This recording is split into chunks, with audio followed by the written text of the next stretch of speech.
Ganga Goy. Ya, oi. Unelo to.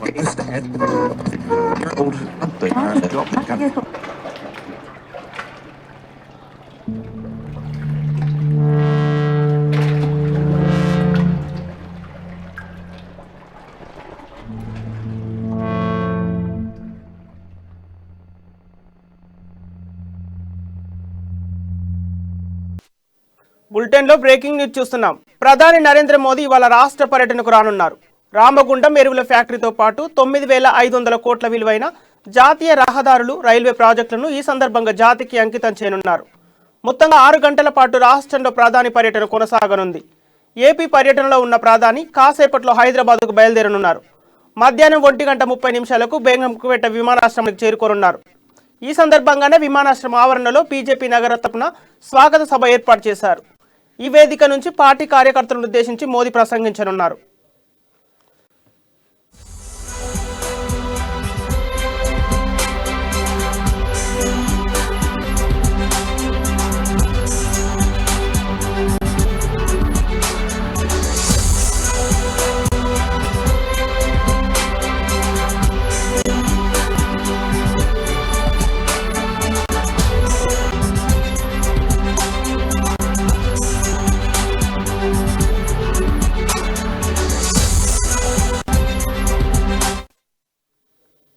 ప్రధాని నరేంద్ర మోదీ వాళ్ళ రాష్ట్ర పర్యటనకు రానున్నారు. రామగుండం ఎరువుల ఫ్యాక్టరీతో పాటు 9,500 కోట్ల విలువైన జాతీయ రహదారులు, రైల్వే ప్రాజెక్టులను ఈ సందర్భంగా జాతికి అంకితం చేయనున్నారు.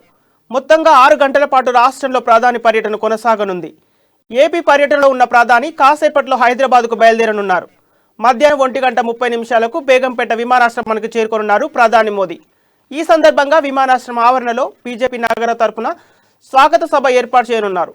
ఈ వేదిక నుంచి పార్టీ కార్యకర్తలను ఉద్దేశించి మోదీ ప్రసంగిస్తారు. అనంతరం మధ్యాహ్నం 2:15 బేగంపేట నుంచి ప్రత్యేక హెలికాప్టర్లో బయలుదేరి 3:20 రామగుండం చేరుకుంటారు. అక్కడి నుంచి 3:30 రోడ్డు మార్గంలో రామగుండం ఫర్టిలైజర్స్ కెమికల్స్ లిమిటెడ్కు చేరుకొని 6,338 కోట్ల వ్యయంతో పునరుద్ధరించిన ప్లాంట్ను ప్రారంభించి జాతికి అంకితం చేస్తారు. అరగంట పాటు ఫ్యాక్టరీని సందర్శిస్తారు. అనంతరం సాయంత్రం 4:15 ఎన్టీపీసీ స్టేడియంలో ఏర్పాటు చేసిన సభా ప్రాంగణానికి చేరుకుంటారు. ఇక ప్రధాని మోదీ షెడ్యూల్పై మరింత సమాచారం మా ప్రతినిధి కీర్తన అందిస్తారు. కీర్తన, చెప్పండి. సంపత్, ప్రధాని నరేంద్ర మోదీ నేడు తెలంగాణలో పర్యటించనున్నారు. అయితే పెద్దపల్లి జిల్లా రామగుండంలోని Ramagundam fertilizer and chemical limited దాన్ని జాతికి అంకితం చేయనున్నారు. అయితే పలు అభివృద్ధి పనులకు ఇప్పటికే శ్రీకారం చుట్టిన ప్రధాని నరేంద్ర మోదీ ఈ రోజు దీనికి శంకుస్థాపన చేయడం అందరికీ కూడా ఆనందాన్ని ఇస్తుందని చెప్పుకోవచ్చు. అనంతరం దీని తర్వాత బహిరంగ సభలో పాల్గొంటారని చెప్పి తెలుస్తోంది.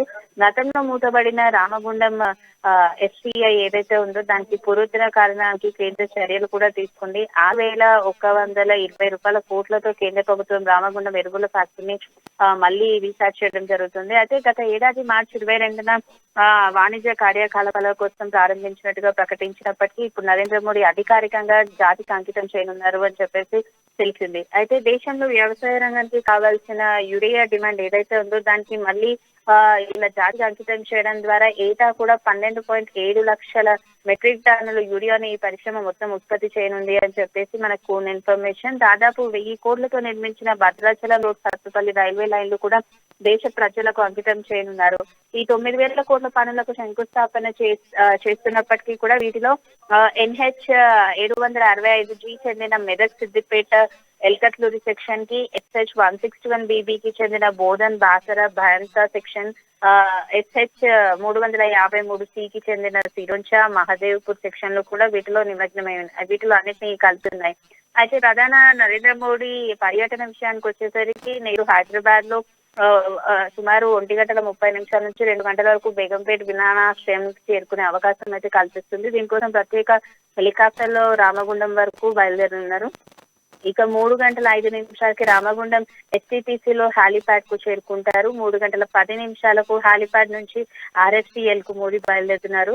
అండ్ 3:20 RFCL కు ప్రధాని చేరుకుంటారు. అక్కడ నుంచి 3:35 RSPL నుంచి బయలుదేరి 3:45 క్రీడా మైదానంలో ఏర్పాటు చేసిన సభా ప్రారంభం ఎక్కడైతే ఉందో అక్కడికి చేరుకుని 4:40 వరకు అంటే సుమారు 1:40 వరకు శిలాఫలకాల ఆవిష్కరణ కూడా అక్కడ జరగనుంది. ఈ విధంగా ఇవన్నీ జాతికి అంకితం చేసిన తర్వాత 4:45 సభా వేదిక నుంచి బయలుదేరి 4:55 హెలికాప్టర్ ద్వారా తిరిగి మళ్ళీ బేగంపేట విమానాశ్రయానికి చేరుకుంటారు అని చెప్పి తెలిసింది. ఇంకా ప్రధాని మోడీ పర్యటన నేపథ్యంలో పోలీసులు కూడా భారీగా బందోబస్తు చేశారు. ఎక్కడ చూసినా కూడా ఇక్కడ మోడీ బేగంపేట ఎయిర్పోర్ట్ కి చేరుకున్న ఆ తరుణంలో అక్కడ పరిసర ప్రాంతాల్లో చూసుకున్నట్లయితే ట్రాఫిక్ ఆంక్షలు కూడా విధించారు. ఉదయం 12 గంటల నుంచి రాత్రి 7 గంటల వరకు కూడా ఫలానా ఏరియాస్ లో అంటే లైక్ అమీర్పేట్ కానివ్వండి, బేగంపేట, ఈఎస్ఐ ఏరియాస్ అన్నిటిలో కూడా ట్రాఫిక్ ఆంక్షలు పెట్టే ఛాన్సెస్ అయితే కనిపిస్తున్నాయి. ఇప్పటికే సభా వేదిక వద్ద 9 LD స్క్రీన్లు, నగరంలో పలు కూడల వద్ద కూడా 75 స్క్రీన్లను ఏర్పాట్లు చేశారని చెప్పి తెలుస్తుంది. మావోయిస్టుల కదలికతో కూడా పోలీసులు అణువు గాలిస్తున్నారని చెప్పుకోవచ్చు.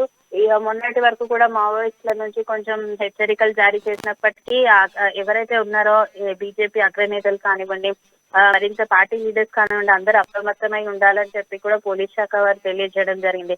ఈ పర్యాటనను అడ్డుకుంటామని పలువురు నేతలు ఇప్పటికీ హెచ్చరించినప్పటికీ వాళ్ళని కూడా బయటికి రాకుండా చూసుకోవాలని చెప్పి పోలీసులు హౌస్ అరెస్ట్ చేయడానికి కూడా సిద్ధమయ్యారు. సంపత్, ప్రధాని నరేంద్ర మోదీ హైదరాబాద్ వస్తున్న నేపథ్యంలో ఎలాంటి సందడి నెలకొంది బేగంపేట ఎయిర్పోర్ట్ వద్ద? అదే విధంగా ఈ రోజు సభా ప్రాంగణంలో దేనిని ఉద్దేశించి మాట్లాడతారు ప్రధాని? దీనికి సంబంధించిన అప్డేట్స్ ఏంటి? అయితే నిన్న విశాఖ చేరుకున్న ప్రధాని నరేంద్ర మోడీ గారు ఇప్పుడు శంకుస్థాపన చేయబోతున్న సంగతి మనకు తెలిసిందే. అయితే అక్కడ చుట్టుపక్కల బేగంపేట పరిసరాల్లో చూసుకున్నట్లయితే ఫ్లెక్సీస్ తో కానివ్వండి, అంటే మోడీ రాబోతున్నారు అని చెప్పి అక్కడ కార్యకర్తల్లోనూ యూత్ లీడర్స్ లోనూ కూడా ఎంతో ఉత్సాహాన్ని కనిపిస్తుందనే చెప్పుకోవచ్చు. ఇప్పుడు అంటే ఈ ప్రధాని మోడీ రానున్న వేదిక పైన కూడా గవర్నర్ హరిశ్చంద్రన్, ఇప్పుడు ఏపీలో వచ్చేసి సీఎం జగన్, కేంద్ర మంత్రి అశ్విన్ వైష్ణవ్ వీళ్ళందరూ ఉన్నారని తెలిసింది. ఇప్పుడు ఇన్కేస్ హైదరాబాద్ మధ్యాహ్నం 1 గంట నుంచి 2 గంటల సమయం వచ్చినప్పటికీ అక్కడ ఉన్న కార్యకర్తలు కాబట్టి అండ్ ఇంకా యూత్ లీడర్స్ ఎవరైతే ఉన్నారో కూడా ప్రత్యేక అంటే ఆకర్షణగా నిలవనున్నారు. ఆయనని ఇక్కడ హైదరాబాద్ చేరుకోవడంలో భారీ బందోబస్తు చేసి ఫ్లెక్సీస్ ఏర్పాటు చేసి ఆయనకు ఘన స్వాగతం పలకాలని చెప్పి కూడా అందరూ అంటే ఆసక్తిగా ఎదురు చూస్తున్నారు. ఇప్పటి వరకు చేసిన ఈ అంటే ఈ నెలలో చాలా సార్లు హైదరాబాద్ కు వచ్చారు. ప్రధాని నరేంద్ర మోడీ చేత ఎన్నో మంచి పనులు కూడా చేశారు. ప్రజలకు కూడా ఎంతో మంచి చేశారు. అండ్ ఇప్పుడు ఉన్న ఈ పర్టికులర్ సిచ్యువేషన్ లో ఏదైతే ఉందో అక్కడ సభా వేదిక వద్ద కూడా 9 LE స్క్రీన్లు, మళ్ళీ నగరంలో కూడా పలు ఏరియాస్ లో కూడా 75 స్క్రీన్స్ ఏర్పాటు చేశారని చెప్పి తెలుస్తుంది. ఇదంతా ఒక పక్క కార్యకర్తలు చేస్తున్నారు. మళ్ళీ యూత్ లీడర్స్ ఎవరైతే ఉన్నారో ప్రధాని మోడీకి ఘన స్వాగతం పలకాలని చెప్పేసి అంటే ఇప్పటి వరకు వచ్చిన ప్రతి దాంట్లోనూ ఈ ఈవెంట్ ఏదైతే ఉంది ఇది అందరికీ కూడా మంచి చేయాలని చెప్పి జాతికి అంకితం చేయడం పట్ల వాళ్ళకున్న ప్రధాని మోడీకి ఉన్న అంకిత భావం గురించి కూడా అక్కడ అందరూ మాట్లాడుకోవడం జరుగుతుంది. Okay, thank you Keerthana.